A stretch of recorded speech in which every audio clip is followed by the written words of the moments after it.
Salam saudara, kembali kita mengikuti pembahasan mengenai menjawab masalah Trinitas Biblika. Ya, saya didampingi Bapak Pendeta Dr. Yehuda, dan mari Pak, silakan membacakan pertanyaan-pertanyaannya. Ya. Baik Pak, yang pertama, pertanyaan pertama dari seorang ibu rumah tangga berusia 41 tahun. Shalom yang terhormat Bapak Rohaniku. Saya sangat terberkati sekali dengan pengajaran dari Bapak Erastus. Tadi di seminar mengenai Logos, Bapak menjelaskan jikalau Adam sebagai manusia pertama berhasil, seandainya manusia pertama berhasil menjalankan misi dari Bapa Elohim Yahweh, maka tidak perlu keberadaan Yesus. Kalau Adam taat seperti Tuhan Yesus, apakah Adam yang akan menjadi Tuhan?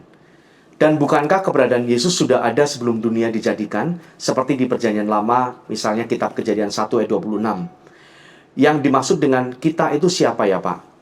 Jika waktu itu Yesus belum ada, ini pertanyaan menyambung. Jadi yang dimaksud kita itu siapa jika waktu itu Yesus belum ada? Saya selalu mengikuti seminar mengenai Logos ini dari sesi 1, dan saya semakin penasaran dengan kebenaran yang disingkapkan melalui Bapak Pendeta Erastus. Saya selalu menunggu kelanjutan dari seminar ini, walaupun hanya melalui online. Terima kasih Bapak Rohaniku, salam dari Denpasar, Bali. Oke, dari Ibu Supriyanti. Ya. Begini Bu, kalau Adam tidak jatuh dalam dosa, tidak perlu Yesus. Ya, tidak perlu juru selamat. Apakah Adam menjadi Tuhan? Nah, Tuhan itu apa? Tuhan itu majikan. Tentu dia akan jadi majikan. Dia jadi raja, jadi kurios bagi semua manusia. Itu maksudnya, ya. Jadi Tuhan di sini bukan berarti menyamai Elohim Yahweh atau Allah. Kejadian 1 ayat 26 ada kata kita. Selama ini kata kita pahami Bapa, Anak, Roh Kudus. Tapi itu sebenarnya hanya asumsi. Itu hanya asumsi. Tidak ada kejelasan mengenai hal itu. Tetapi kemungkinan kita itu menunjuk kepada Allah, makhluk surgawi, anak-anak Allah, malaikat. Ya. Jadi bisa menunjuk kepada makhluk surgawi. Atau ada satu lagi, ini belum saya jelaskan nanti. Bukan tidak mungkin Allah bicara kepada dirinya sendiri. Baiklah kita. Karena di dalam diri Allah ada firman dan ada rohnya. Tapi jangan menjadikan firman itu pribadi lain dan Roh Kudus itu pribadi lain. Itu multidimensionalnya Allah. Kemungkinan-kemungkinan ini bisa terjadi, tapi saya belum seminarkan. Nanti saya akan seminarkan kata kita di situ. Nanti kita menemukan kata kita lagi di Kejadian pasal yang lain, ya. Kita, Allah bicara kita, ya. Oke, gitu. Saya kira itu. Lalu mengenai cukup ya? Sudah cukup itu. Terima kasih Bu Supriyati ya. Tuhan memberkati. Baik, saya lanjutkan Pak. Pertanyaan berikutnya dari seorang ibu rumah tangga berusia 44 tahun. Shalom Pak Eras, apakah kualitas roh yang Allah hembuskan kepada Adam sama dengan roh yang ada pada Yesus ketika baru lahir? Tidak ada penjelasan mengenai hal ini, tapi menurut saya iya, bisa. Tidak ada penjelasan, tidak ada kejelasan, tapi juga bisa. Semua roh itu dari Bapa. Semua roh itu berasal dari Bapa. Karenanya disebut dia Bapa segala roh. Tapi ada kemungkinan bahwa roh yang ada dalam diri Maria bisa salah satu dari Beni Elohim, anak-anak Allah. Tapi karena ini tidak jelas, kita tidak boleh memastikannya.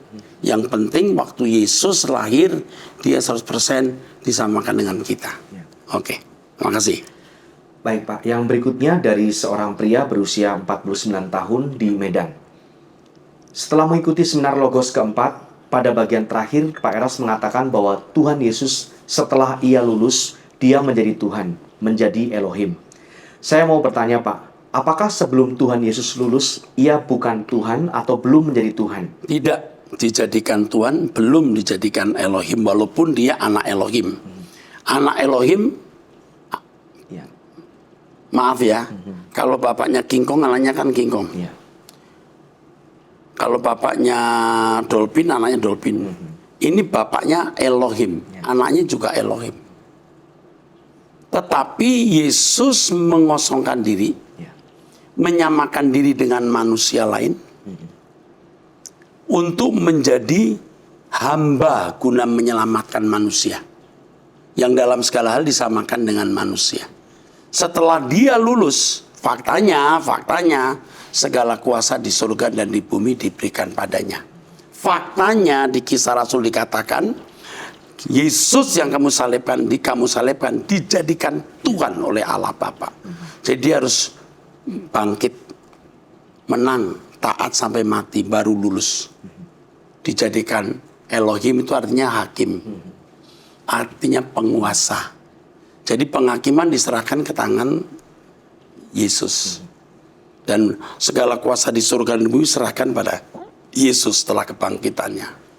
Mantap. Terus. Saya teruskan Pak, saya jadi teringat seorang mantan biarawati yang mengatakan bahwa Yesus diangkat menjadi Tuhan pada sebuah konsili di tahun 325. Ini ngawur. Yesus sudah jadi Tuhan. Sejak dia bangkit dijadikan Tuhan. Ya. Sebelum dia bangkit, ketika menjadi manusia, dia sebenarnya Tuhan karena dia anak Tuhan. Ya. Dia Elohim karena dia anak Elohim. Tapi dia mengosongkan diri. Ya. Dia tidak menjadi Allah atau Tuhan, tapi menjadi manusia 100%. Oke. Ya. Terus. Terima kasih banyak karena Bapak sudah menolong saya dan hidup saya banyak berubah karena sering mendengar khotbah-khotbah Bapak. Terima kasih, Tuhan memberkati. Waduh, terima kasih. Ini dari Medan ya. Christian Su. Ya. Tuhan memberkati. Christian, bless you. Ya.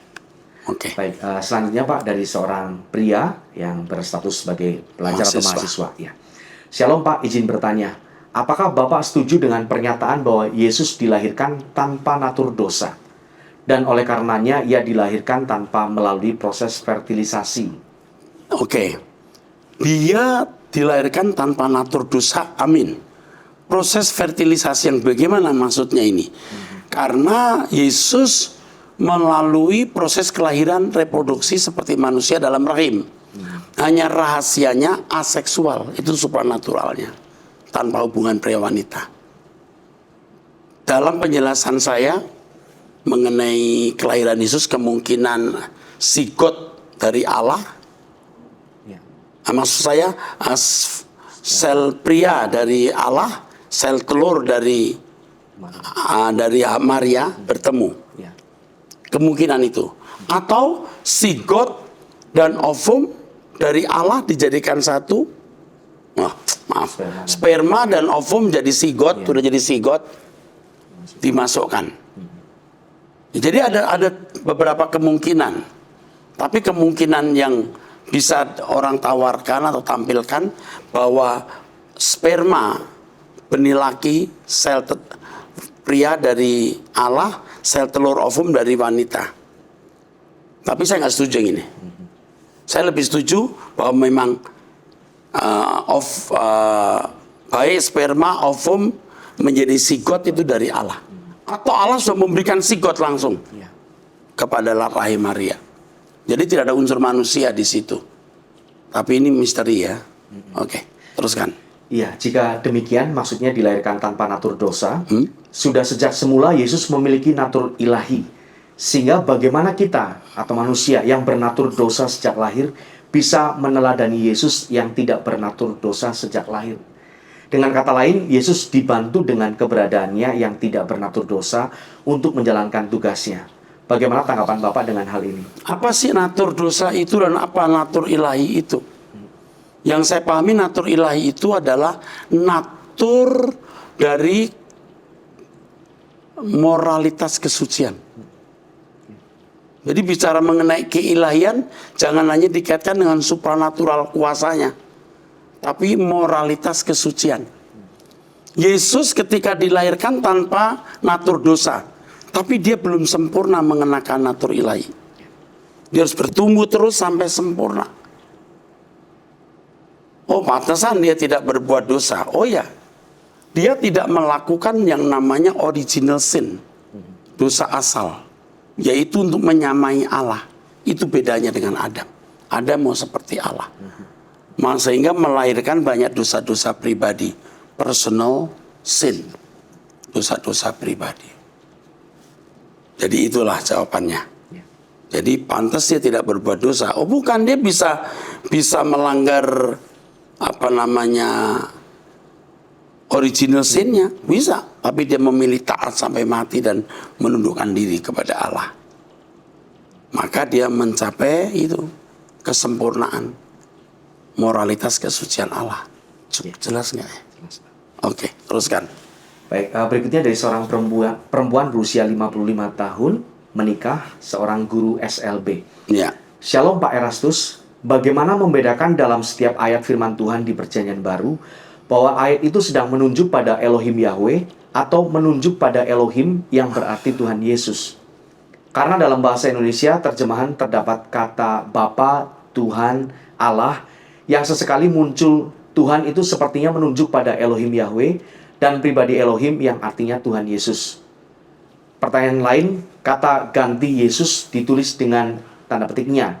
Ya, katanya di sini apakah sedang menunjukkan ketuhanan Yesus yang setara dengan Bapa, Tuhan Sang Pencipta? Mohon pencerahannya Pak Erastus. Dalam teks aslinya nggak ada huruf besar, huruf kecil. Nya ini sudah asumsi atau persepsi, ya. Nya hanya mau menunjukkan bahwa dia istimewa, tapi tidak setara dengan Allah, istimewa. Yang mendapatkan nya N besar itu kan Bapa, Yesus, dan Roh Kudus, ya kan? Ya. Oke. Kalau kita tertumbuk dengan kata Bapa, pasti Elohim Yahweh. Kalau tertumbuk dengan kata Allah, hampir selalu menunjuk kepada Elohim Yahweh. Tapi kalau kata Tuhan itu bisa menunjuk Allah Bapa, juga menunjuk Yesus. Lihat konteksnya. Tapi Pak, firman Tuhan mengatakan, ya Tuhanku, ya Allahku, kata Thomas kepada Yesus. Dia disebut Allah itu Pak. Karena Yesus belum lama mengatakan, kau lihat aku, kau lihat Bapa. Lalu di dalam kitab Roma juga ada kata dia adalah Allah. Itu sebenarnya tergantung tanda bacanya taruh di mana. Nanti saya jelaskan secara khusus di sesi khusus, kalian ini rumit. Bahwa pada umumnya kata Allah menunjuk Elohim Yahweh. Bapa Elohim Yahweh. Kalau Tuhan bisa menunjuk Yesus, bisa menunjuk pada Allah. Bapa. Oke, cukup. Baik Pak, berikutnya pertanyaan dari seorang laki-laki berusia 50 tahun menikah karyawan swasta.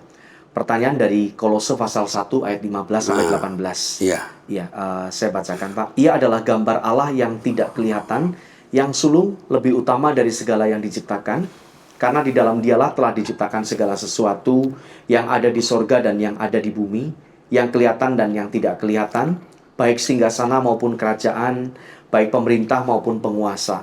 Segala sesuatu diciptakan oleh Dia dan untuk Dia. Ia ada terlebih dahulu dari segala sesuatu, dan segala sesuatu ada di dalam Dia. Ialah kepala tubuh, yaitu jemaat. Ialah yang sulung, yang pertama bangkit dari antara orang mati, sehingga Ia yang lebih utama dalam segala sesuatu. Ada kata-kata segala sesuatu diciptakan oleh Dia. Dia yang dimaksud di sini Bapa atau Yesus. Ini kan saya sampaikan di 2 seminar ya. Iya, Pak. 2 sesi. 2 sesi. Nah, kamu mau tahu dalam 10 menit sulit. Tapi saya jawab begini. Ada penciptaan awal. Itu Allah Bapa yang menciptakan sendiri tanpa pendamping. Lalu ada penciptaan yang baik yang ada di surga itu tata singgasana. Itu tidak menunjuk di penciptaan awal. Karena penciptaan awal tidak menyinggung mengenai apa yang ada di surga.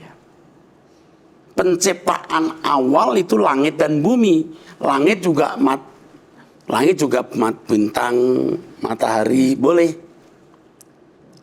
Burung. Kalau puji Tuhannya yang ada di surga itu singgasana tata pemerintahan. Ini menunjuk karya penebusan, karya kebangkitan Yesus. Jadi ada penciptaan awal, ada penciptaan manusia baru dan periode baru. Dan ini Yesus yang lakukan. Penciptaan awal mau sehebat apapun, kalau manusia jatuh dalam dosa dan tidak ada pemulihan, semua percuma. Yesus yang memulihkan. Dan itulah penciptaan yang dimaksud Kolose, singgasana, tata. Tapi orang selama ini ngotot pakai ayat itu untuk membuktikan Yesus yang menciptakan langit dan bumi. Bukan. Yesus yang menciptakan periode baru dan manusia baru. Karena yang ada di surga itu singgasana tahta pemerintahan. Itu kan yang Tuhan Yesus lakukan. Sebab sejak Yesus mati di kayu salib, iblis tidak bisa lagi di surga. Dia dibuang di bumi. Kini pemerintahan dan kuasa dan pemerintahan Allah kita ada kan? Itu maksudnya sejak Yesus menang itu ada pemerintahan Allah. Iblis tidak mendapat tempat lagi. Itu penciptaan yang kedua, yaitu periode baru dan manusia baru. Banyak orang salah, tapi ngotot juga. Jadi saya diam saja. Ya. Oke, teruskan Pak. Baik Pak, pertanyaan selanjutnya. Shalom Pak Eras, saya mau bertanya. Bapak menjelaskan bahwa Yesus adalah anak Allah yang mengenakan roh dan kuasa Bapaknya. Pertanyaan saya, jika kita manusia adalah anak Allah, apakah dapat juga mengenakan roh dan kuasa Bapa? Amin. Ya. Amin, tapi bisa dipercaya nggak? Bisa dipercayai nggak? Kalau Yesus bisa, karena dia karakternya sempurna. Jadi makin orang suci itu makin dipakai Tuhan. Begitu dalam surat Timotius. Ada perkakas dari tanah, kayu, perak, emas. Makin suci dipakai untuk halal mulia. Bisa. Tuhan berkati. Ya. Yang selanjutnya Pak, dari seorang pria berusia 32 tahun, menikah, 1 anak, tinggal di Parung Panjang, Bogor. Shalom, Pak Eras. Pak Eras pernah berkata kalau Yesus dalam tanda kutip pernah mati 2 kali. Kematian pertamanya adalah saat Allah Bapa mematikan keilahiannya. Dan Yesus menjadi sama seperti manusia 100%. Pertanyaan saya adalah, pada saat Yesus menjadi manusia, saya mengerti Yesus tidak berbuat dosa dan berhasil menjadi serupa dengan Allah. Tetapi apakah Yesus mempunyai kekurangan seperti manusia saat ini? Oke. Ya. Yang pertama ketika saya mengatakan Yesus mati 2 kali, maksudnya begini loh. Kalau Anda percaya dia pernah ada, bagaimana dia bisa menjadi manusia kalau bukan rohnya yang diambil? Ya. Itu mati pertama. Kalau Anda percaya ada praeksistensi, ya. Lalu ketika Yesus mati di kayu salib, itu mati yang kedua. Itu begitu aja orang heboh. Ya. Padahal sederhana saja. Lalu pertanyaannya di sini, apakah Yesus mempunyai kekurangan? Contohnya manusia suka pelupa, apakah? Yesus ternyata tidak pernah disebutkan ada kekurangan. Ya. Oke, terus. Baik, yang kedua, dalam Markus 14 ayat 62, Yesus mengatakan, akulah dia, dalam kurung Mesias. Pertanyaan saya, Mesias itu kan artinya yang diurapi. Apakah arti Mesias bisa disamakan dengan arti Elohim atau Tuhan? Bisa. Karena Elohim itu hakim, penguasa yang kalau menjadi hakim atau penguasa, Tuhan itu tuan, juga raja, mesti diurapi. Ya, pertanyaan ini tadi berangkat dari pernyataan hamba Tuhan yang mengatakan bahwa kalau ada yang bertanya, di mana dikatakan Alkitab bahwa Yesus adalah Tuhan, hamba Tuhan itu jawab, kasih aja ayat ini, Markus 14 ayat 60-62. Ya memang, kita itu tidak perlu dipusingkan dengan pertanyaan tetangga yang mengatakan, tunjukkan kalau Yesus itu berkata dirinya Tuhan. Loh, waktu Yesus menjadi manusia, itu menghamba. Anak Allah, anak penguasa juga penguasa. Tapi tidak menjadi penguasa, menjadi hamba. Tapi dia itu Tuhan sebenarnya. Tapi bagaimana orang bisa mau mengerti dan menerima? Nggak usah kita menjawab dengan ngotot. Ditunjukkan ayat ini lalu dia bisa menerima Yesus sebagai Tuhan? Enggak juga, tidak bisa menerima. Tuhan itu apa? Pengertian Tuhan dia dengan Tuhan kita bisa beda. Pengertian Allah menurut agama mereka dengan kita bisa beda. Makanya jangan mengharap mereka bisa mengerti atau menerima. Jawab saja. Oke, terus. Pertanyaan yang ketiga dari penanya yang sama.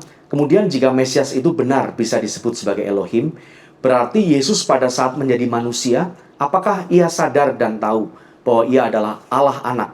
Hanya saja keilahiannya tidak ada. Oke, dia sadar karena diberitahu. Kamu bukan Maria, pasti memberitahu kepada Yesus. Kamu bukan anak papa mama ya. Kamu anak Allah.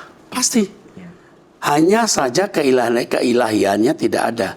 Saya mau tanya, keilahian itu apa menurut you? Yang saya pahami keilahian itu konteks ini moralitas kesucian. Yesus belum mencapai kesempurnaan di situ. Walaupun dia anak Allah. Dia harus belajar menjadi seperti Bapaknya, dipenuhi oleh Bapaknya, dipenuhi oleh Logos. Baru dia menjadi Tuhan atau dijadikan Tuhan. Itu pun bagi kemuliaan Allah Bapa. Terus. Yang terakhir, pada saat Yesus mati di kayu salib dan menang atas dosa, apakah keilahiannya diberikan oleh Bapa kembali? Atau apakah ada ayat yang mendukung bahwa keilahiannya telah kembali? Maaf kalau saya agak panjang, Pak. Bukan, jadi keilahiannya itu belum dicapai. Jika keilahian itu menyangkut kesempurnaan. Tapi dia tidak punya kodrat dosa. Dia benih ilahi, dilahirkan oleh Allah, belum mencapai kesempurnaan. Jadi pada waktu dia mati, bangkit, Ya. Lalu menang, ya, terus Bapa memberikan keilahiannya. Di sini. Baru Bapa memberikan kuasa supranaturalnya, Oke. kedahsyatan sebagai penguasa. Sebelumnya kan jadi hamba. Segala sesuatu yang dilakukan itu bisa terjadi karena Tuhan. Kisah Rasul 2:22 kita baca terus dari sejak kemarin. Ya. Artinya bahwa segala sesuatu yang dilakukan Yesus itu Bapa yang mengerjakan. Itu aja. Ayo, teruskan. Baik, ya, pertanyaan selanjutnya, Pak. Selamat. Bapak bilang, Ya, Bapak bilang bahwa firman tidak punya pribadi. Sementara dalam khotbah Bapak beberapa tahun lalu menjelaskan di kitab Kejadian pada waktu penciptaan manusia, Allah berfirman, marilah kita menciptakan manusia menurut gambar dan rupa kita. Dan kata kita, Bapak bilang plural. Pertanyaannya, dengan siapakah Allah berkata? Apakah ada kalanya waktu firman belum ada? Bagaimana hubungan Allah yang esa Tritunggal dengan firman itu sendiri?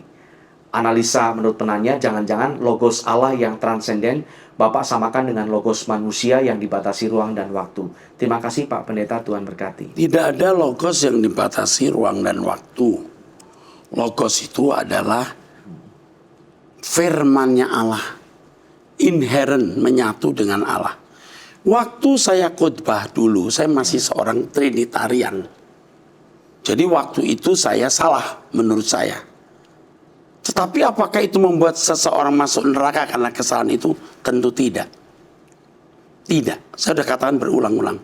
Tetapi dengan pengertian logos yang saya miliki sekarang, saya menaik kelas, saya merasa bisa dibawa kepada kesempurnaan dan kesucian Allah. Jadi maka saya harus revisi buku-buku saya dulu. Saya Trinitarian. Sekarang saya masih juga Trinitarian, tapi Trinitarian Biblika. Bukan Trinitarian Konsili. Oke, teruskan. Baik Pak, pertanyaan berikutnya dari seorang pria Kristen yang merenungkan hubungan monoteisme Yahudi dengan keilahian Yesus. Shalom Bapak Pendeta Erastus Sabdono, pandangan Bapak Pendeta memang konsisten dengan monoteisme Yahudi. Namun jika Yesus hanya manusia sempurna, mampukah dia menyelamatkan umat manusia dari dosa dan maut? Terima kasih sebelumnya. Justru dia harus jadi manusia sempurna untuk bisa menyelamatkan. Artinya bisa memikul dosa kita dan menggantikan tempat kita di kayu salib. Itu maksudnya. Tapi ingat, dia tetap anak Allah. Dia sebenarnya Tuhan dan Allah yang mengosongkan diri menjadi manusia. Tapi bukan mengosongkan diri di praeksistensinya, itu bedanya. Oke, Tuhan berkati. Baik, berikutnya Pak, dari seorang perempuan berusia 38 tahun menikah seorang konsultan bisnis. Ada cukup banyak pertanyaan Pak. Yang pertama, dikatakan bahwa kelahiran Adam dan Yesus adalah sama. Adam gagal menjalankan misi Allah dan Yesus berhasil menjalankan misi Allah. Maka manusia-manusia yang kemudian dilahirkan Adam adalah manusia dengan kodrat dosa. Ya. Pertanyaannya, mengapa Yesus tidak disuruh beranak cucu dan memenuhi bumi seperti Adam? Tidak. Karena Adam dan Hawa diciptakan bersama, bukan? Yang memang didesain untuk memenuhi bumi. Yesus menjadi juru selamat, bukan memenuhi bumi dengan keturunan. Tetapi keturunan di dalam iman, artinya orang-orang yang diselamatkan Yesus dan mengikuti jejaknya. Inilah orang-orang yang diselamatkan atau hasil dari karya keselamatan yang kemudian menjadi anak-anak Allah. Juga mempelai Yesus, juga Yesus menjadi yang sulung, tapi dia tidak menjadi ayah secara biologis. Oke. Ya. Yang berikutnya masih bertalian dengan pertanyaan sebelumnya. Mengapa keturunan Adam dengan kodrat dosa dibiarkan ada dan harus mematikan kedagingan dan wajib hidup sama seperti Kristus telah hidup? Padahal Allah bisa melahirkan keturunan Kristus langsung dengan memerintahkan Yesus untuk beranak cucu, sehingga lahir manusia-manusia dengan kodrat ilahi bukan kodrat dosa. Mengapa manusia keturunan Adam yang gagal dan otomatis berdosa dan lahir dengan kodrat dosa ini disuruh sempurna seperti Kristus yang tidak memiliki kodrat dosa? Kita melihat kalimat Adam terakhir menunjukkan tidak ada manusia lain. Jadi ini juga pertaruhan Allah. Seandainya Yesus gagal, apakah tidak ada juru selamat lain? Mungkin tidak ada. Kan ini Adam terakhir. Jadi tidak ada lagi manusia lain yang dilahirkan oleh Yesus atau diciptakan oleh Allah untuk menciptakan manusia lain. Hanya Adam yang boleh menciptakan manusia lain dari prokreasi. Dan Yesus datang untuk menyelamatkan manusia-manusia yang dilahirkan oleh Adam ini. Oke, jelas nggak? Ya. Oke.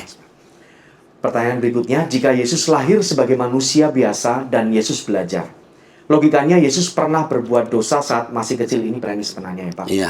Karena saat kecil Yesus masih belajar dan belum mengenakan logos, dan Yesus adalah manusia biasa. Dan belajar adalah sebuah proses. Ini dilampirkan juga pengertian definisi belajar menurut KBBI atau Kamus Besar Bahasa Indonesia. Tetapi dikatakan di Alkitab dikatakan bahwa Yesus tidak berbuat dosa. Jika Yesus tidak berbuat dosa, maka bagaimana saya mematikan kodrat dosa saya dengan belajar dari Yesus? Padahal Yesus tidak berbuat dosa dan tidak lahir dengan kodrat dosa. Saya tidak paham mengenai hal ini. Oke, saya jawab dulu. Yesus memang dari tidak sempurna menjadi sempurna. Tapi bukan berarti ada kesalahan. Karena Alkitab tidak mengatakan Yesus pernah berbuat salah. Jadi di sini luar biasa Allah Bapa itu tidak memberikan soal yang tidak bisa dijawab. Jadi sesuai dengan umur rohani, Yesus mendapatkan pasti cobaan, godaan, dia lulus. Lulus sampai godaan yang tertinggi. Dia merasa ditinggalkan oleh Bapa. Eloi, Eloi lama sabatani. Sebelumnya nyaris dia menyerahkan tugas penyelamatan dengan berkata, jika boleh cawan ini lalu daripadaku. Ini nyaris gagal, tapi tidak gagal. Nah ini maksudnya. Jadi kalau definisi belajar KBBI ini untuk manusia pada umumnya, bukan untuk Yesus. Karena Yesus dilahirkan tidak dengan kodrat dosa. Apakah kita bisa meneladani dia? Sangat bisa. Tapi ingat, kesempurnaan Yesus beda dengan kesempurnaan kita. Tidak ada yang bisa menyamai kesempurnaan Yesus. Pencobaan yang dipikul itu 1000 kilo, ibarat kilo. Kita cuma 50 kilo. Bedanya itu yang samanya di mana? Sama-sama bisa menyelesaikan. Walaupun bebannya beda. Oke? Jadi bisa kita seperti dia. Artinya kita bisa melakukan segala sesuatu selalu sesuai dengan pikiran perasaan Allah. Oke, teruskan. Pertanyaan selanjutnya dari penanya yang sama. Jika Yesus dilahirkan sebagai 100% manusia, maka Yesus pernah tidak sempurna di saat Yesus belum mengenakan logos. Oh iya, benar, belum sempurna. Karena kita juga mengatakan, setelah dia mencapai kesempurnaan, dia menjadi pokok keselamatan. Jadi sebelum itu memang belum mencapai. Terus, apakah di saat itu Yesus pernah berbuat dosa? Tidak pernah. Jika tidak pernah berbuat dosa, maka bagaimana Yesus menang terhadap dosa di saat Yesus belum mengenakan logos? Loh, sejak kecil dia sudah mengenakan logos terus. Karena Roh Kudus pimpin terus. Disitulah proses mengenakan logos. Nah, saudara perhatikan waktu saya menjelaskan soal bagaimana seorang mengenakan logos. Misalnya, firman kasih musuhmu. Harus ketemu musuh. Kalau Roh Kudus bicara kasih musuhmu.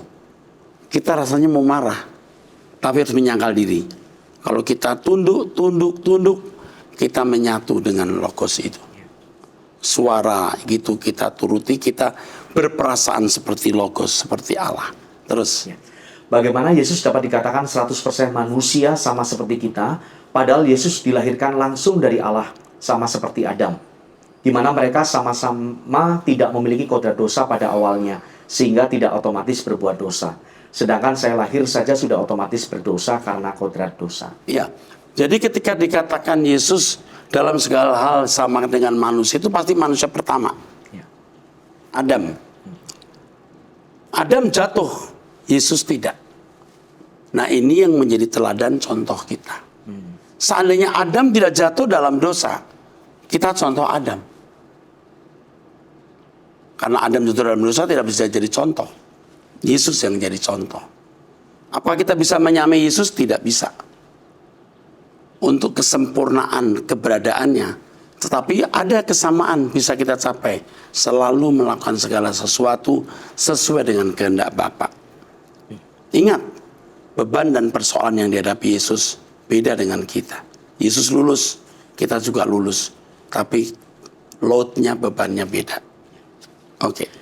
Dikatakan Yesus pernah belum mengenakan logos dan belajar mengenakan logos. Oh, dari nol. Ya. Waktu lahir pasti dia belum mengenakan logos. Ya. Setelah dia sadar terus mengenakan logos. Nah, pertanyaannya bagaimana proses Yesus belajar? Karena di Alkitab hanya dimunculkan kisah Yesus di Bait Allah saat usia 12 tahun yang bertambah hikmatnya dan semakin dikasih Allah, dan kisah Yesus memulai pelayanannya di usia 30. Saya tidak memahami bagaimana cara Yesus menghadapi perjuangan untuk mengenakan logos.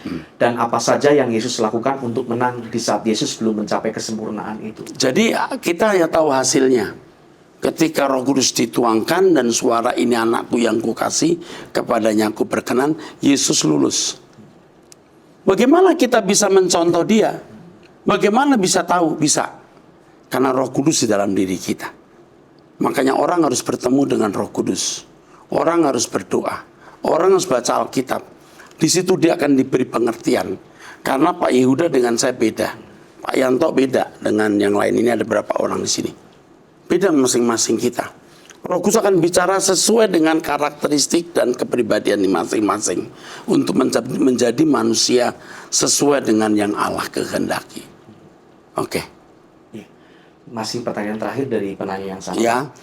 Mengapa Yesus tidak memiliki dorongan seksual yang hormonal, padahal Yesus manusia biasa? Saya tidak menemukan ayat di mana Yesus dicobai dalam hal seksual. Yesus tidak bergumul dalam dosa seksual karena Yesus tidak memiliki dorongan seksual seperti manusia normal. Kita tidak tahu. Cuman iblis tahu apa yang bisa menjatuhkan dia. Kalau hal itu tidak mungkin menjatuhkan, Yesus tidak akan melakukan pencobaan mengenai dorongan seksual. Pasti hal yang lain. Ya. Ini pertanyaannya apakah... Sebab yang penting adalah Yesus bebas dari, menang dari original sin. Dia mampu tidak mau menyamai Allah. Itu yang utama. Yang lain itu personal sin, termasuk dorongan seks. Oke, terus. Jadi pertanyaannya adalah apakah Yesus memiliki kelainan hormon atau Yesus tidak memiliki gender? Ini pertanyaannya. Kalau dikatakan tidak memiliki gender, tidak bisa. Karena disebut laki-laki. Anak laki-laki, jelas ada gender di situ. Oke? Ya. Jelas. Jelas. Ada lagi yang terakhir? Ya, pertanyaan terakhir Pak, dari seorang penanya, apakah Yesus hanya nabi? Itu salah. Nabi juga, imam juga, raja juga. Kalau raja berarti dia juga Elohim. Dia juga Tuhan. Itu. Tapi tetangga kita hanya mengatakan Yesus adalah nabi. Sama seperti yang viral dulu. Erastus Abdullah mengatakan Yesus adalah hanya seorang utusan.